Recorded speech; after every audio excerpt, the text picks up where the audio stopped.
Hey, day number 5 in my vlog challenge for the Sony a6400. And let me tell you, having a full-time job and doing this challenge is very challenging.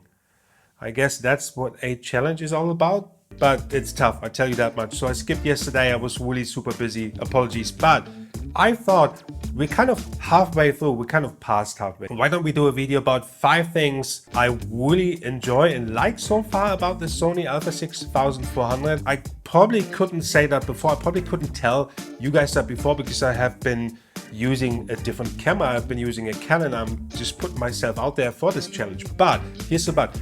Using this camera day in, day out, well, kind of day in, day out, but using this camera every single day kind of makes you realize that there is much more to the specs sheets, right? There's much more than what is on paper.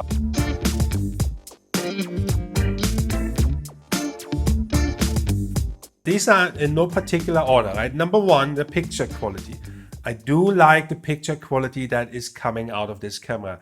My most favorite setup is the Sigma 16 1.4, which is on right now with an ND filter, so you can kind of adjust that nicely. And I have this Rode microphone on now, but this is this is really my absolute favorite setup. The 4K 24 25p, depending where you are in the world, really gets this picture going. I also downloaded a picture profile because I wanted to have one picture profile that I use kind of out of the box, right? That's the whole idea of this camera, to just pull it out and off we go. And I think the picture quality that's coming out of this camera is way above the M50 we have, right? I have the Canon M50 and I thought this is all you need, but this, I guess this is really nice. Number 2, oh boy, I don't know how to tell you this, the Flippy Screen. Oh god, I can see these comments already. I actually like this Flippy Screen up there. It makes sense. I do like the Canon also, is more versatile, but for a vlogging style setup, it is really cool because I can quickly check up there. So I'm looking at the screen now, I don't know what it looks like. To be fair, at first I thought Sony is making some kind of excuses when they said, oh, this is the most natural way.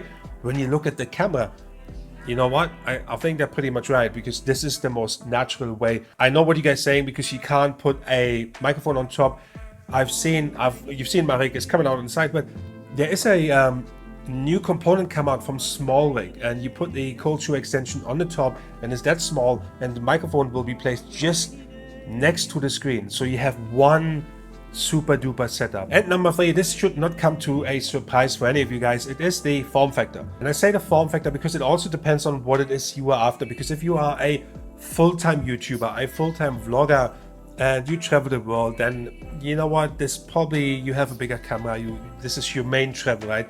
But for people like me who are doing it as a side gig, I have to travel for work, right? I have to travel for work a lot, and I have to carry a lot of other stuff with me. So this is actually an accessory I take on top of what I have to take already. This is why I say the form factor is actually really, really good. Number 4, the lens selection. And I'm locked into the Canon ecosystem to a certain extent, and that's why I bring it up, the lens selection for you Sony guys. It shouldn't be a surprise whatsoever, because you have the E-mount. You can use it on the full frame, you can use it on an APS-C, and I think this is brilliant. I have like 3 different mounts for the Canon lenses, for the Canon cameras downstairs. This is another kind of an upgradable path. It's really smart that Sony does it, because when you have a, let's say I would buy a G Master lens, it would go on here with no issues. And this gives me a really good upgrade path to the Sony a7 III if I wanted to, right? If I want to have a full frame Sony camera, I have that lens already. I have this lens and I can just upgrade it.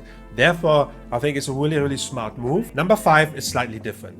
It has potential. And why do I say it has potential? And I'm only talking about the video capabilities here.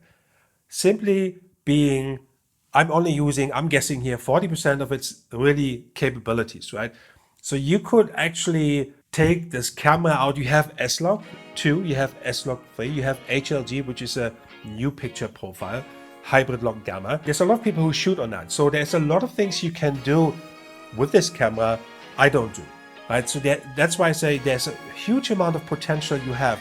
And combine this with the E-mount, with the lens selection you have available. This is actually a really good camera, and I'm only using this, I'm looking for something to vlog on. But the potential for this camera, I think, is massive. It's really, really big. Therefore, these are the first 5 things I really like about the Sony a6400. Because we're doing this traditional YouTube style filming, I'm going to talk about the 5 things I don't like in my next video or the video after, depending on what I'm going to do tomorrow. I really do like it, and I hope to see you tomorrow.